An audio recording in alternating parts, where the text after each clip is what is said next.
Today we start insurance law. We are in ninth paper.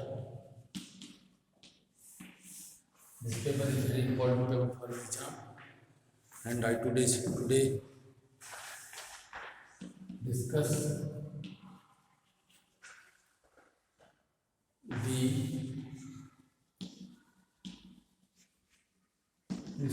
necessity and object of Insurance Act of the Insurance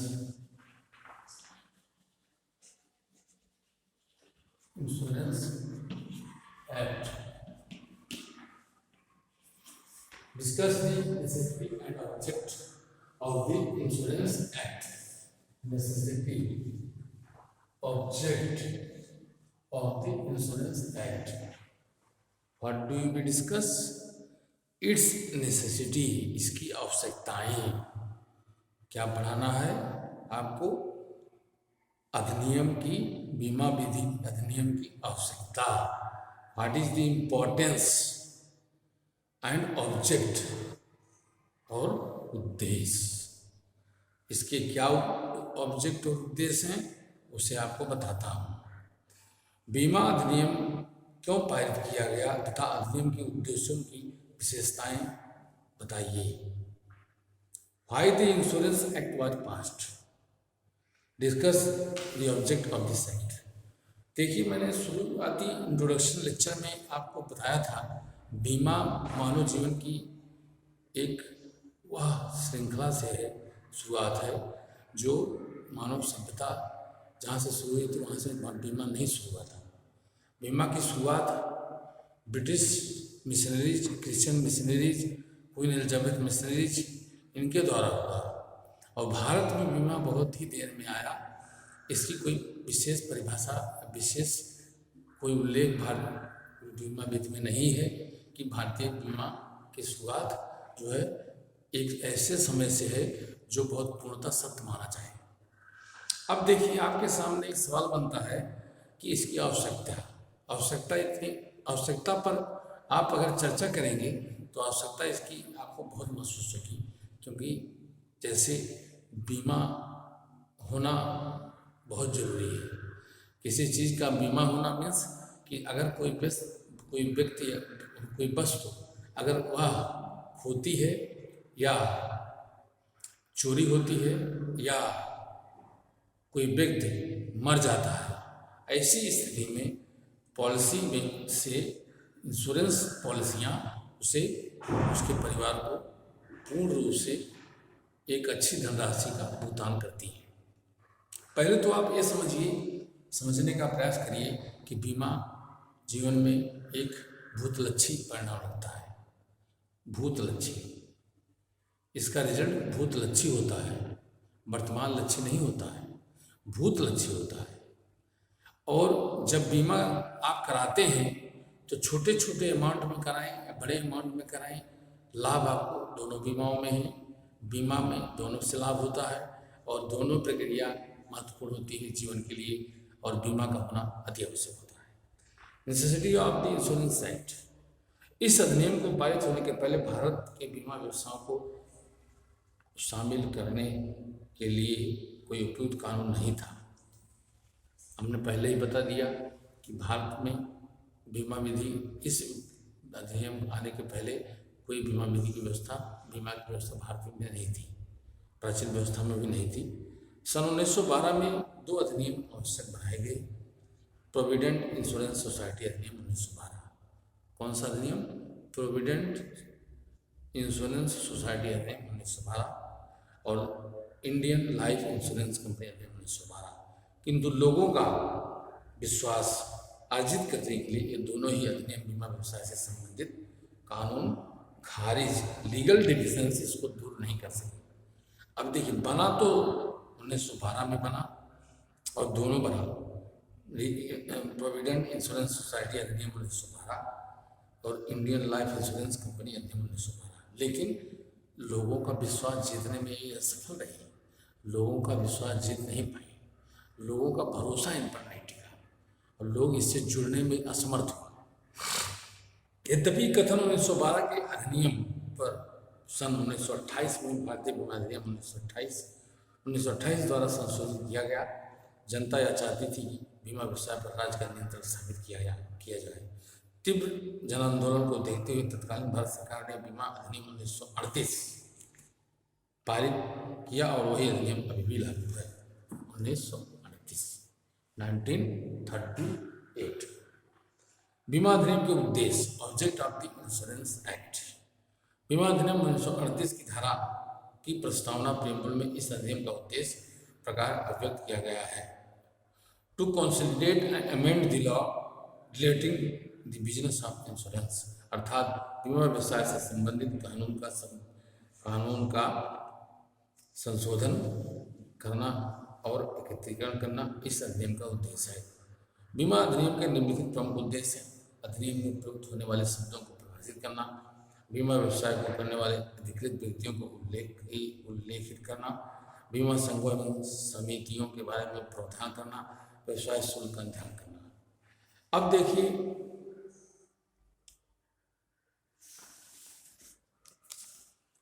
ऋण का भुगतान,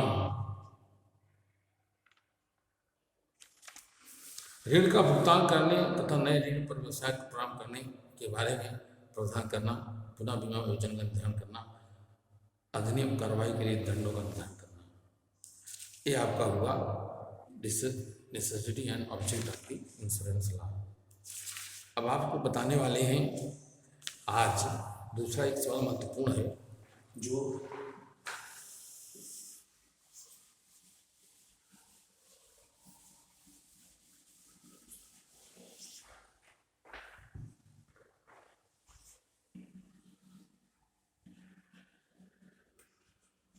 what different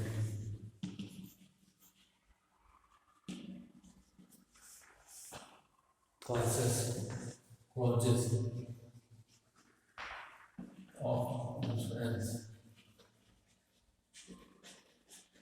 insurance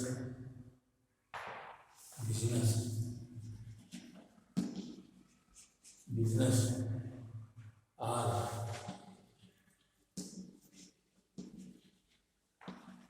governed by the Insurance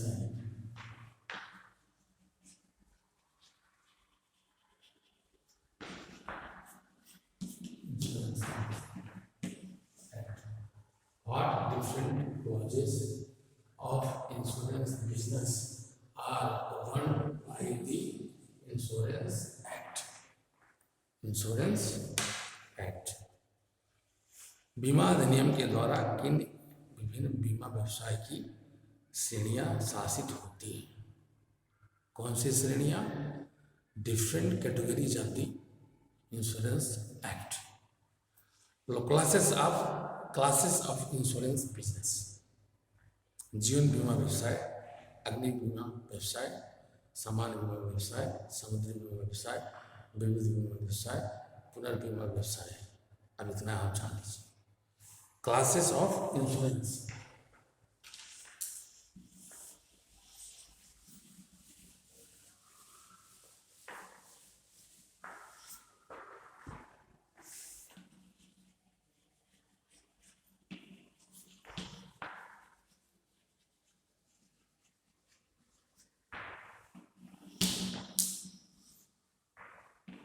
number 1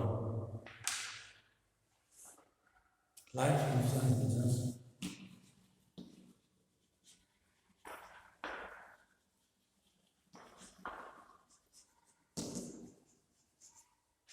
number 2 fire insurance business, number 3 general insurance business,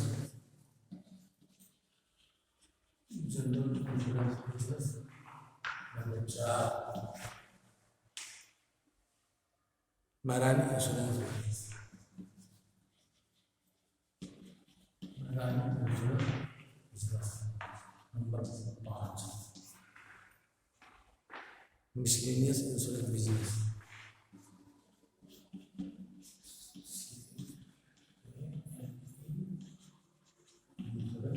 business, री insurance business, री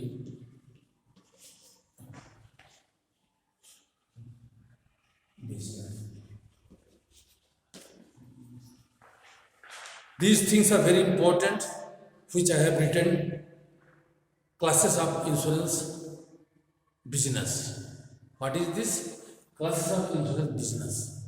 There are categories. There are 6 categories, by which you have to define the business, and by which you categorize the business. Number 1, जीवन बीमा व्यवसाय, life insurance business. जीवन बीमा व्यवसाय अधिनियम 1938 की धारा 211 के अनुसार जीवन बीमा व्यवसाय का अर्थ है मानव जीवन पर बीमा की ऐसी संविदाएं करने का व्यवसाय जिसमें ऐसी कोई भी संविदा शामिल है जिसके द्वारा मृत्यु पर दुर्घटना मात्र की मृत्यु को छोड़कर या मानव जीवन पर आधारित किसी आकस्मिक घटना पर धन या भुगतान निश्चित है और जिसमें शामिल है ऐसी कोई भी संविदा जो मानव जीवन या का आधारित किसी अवधि के लिए प्रीमियम के भुगतान के लिए अध्ययन subject to payment of premium हो. अग्नि बीमा व्यवसाय, फायर इंश्योरेंस बिजनेस अधिनियम की धारा 2 के अनुसार अग्नि बीमा व्यवसाय का अर्थ है अग्नि या उसमें प्रासंगिक अन्य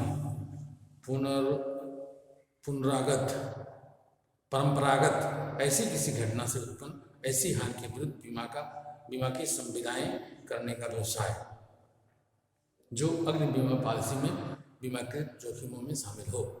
सामान्य बीमा व्यवसाय, जनरल इंश्योरेंस बिजनेस अधिनियम की धारा 2 के अनुसार सामान्य बीमा व्यवसाय का अर्थ है अग्नि, समुद्री या विविध बीमा व्यवसाय चाहे अकेले या उनमें से एक या एक से अधिक के साथ किए जाएं. समुद्री बीमा व्यवसाय, मैराइन इंश्योरेंस बिजनेस अधिनियम की धारा 2-13 के अनुसार समुद्री बीमा व्यवसाय का अर्थ है किसी भी विवरण के जहाज भाड़ा, फ्रीट और अन्य हित जिनका बीमा ऐसे जहाज़ों पर लदा माल, जहाजी भाड़ा, माल, सौदागिरी और किसी भी विवरण की ऐसी संपत्ति के संदर्भ में किया जाना वैध हो जो किसी भी यात्रा स्थल माल या जल मार्ग द्वारा या दोनों द्वारा के लिए बीमाकृत हो. विविध बीमा व्यवसाय, मिसलेनियस इंश्योरेंस बिजनेस अधिनियम की धारा 2-13 के अनुसार विविध बीमा व्यवसाय का अर्थ है ऐसी बीमा की संविदाएं करने का व्यवसाय जो मुख्यतः या पूर्णतः अग्नि बीमा व्यवसाय या जीवन बीमा व्यवसाय या समुद्री बीमा व्यवसाय ना हो. पुनर्बीमा व्यवसाय, री इंश्योरेंस बिजनेस इस अधिनियम की परिभाषा नहीं दी गई है. इस व्यवसाय की परिभाषा नहीं दी गई है किंतु धाराएं 101A, 101B और 101C इस व्यवसाय को शासित करती हैं. 101A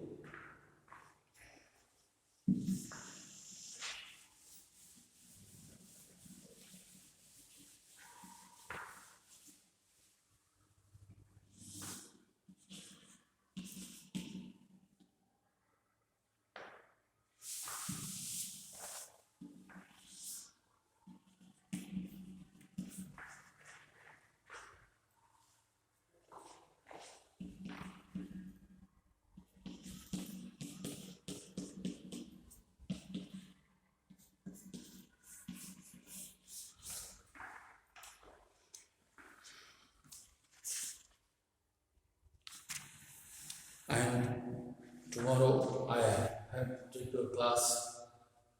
This question is very important and I will teach you the class. The question describe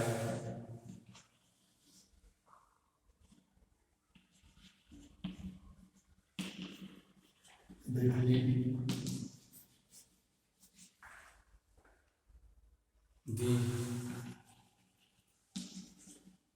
main object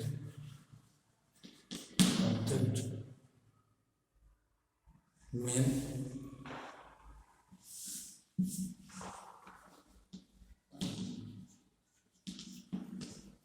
principles of insurance.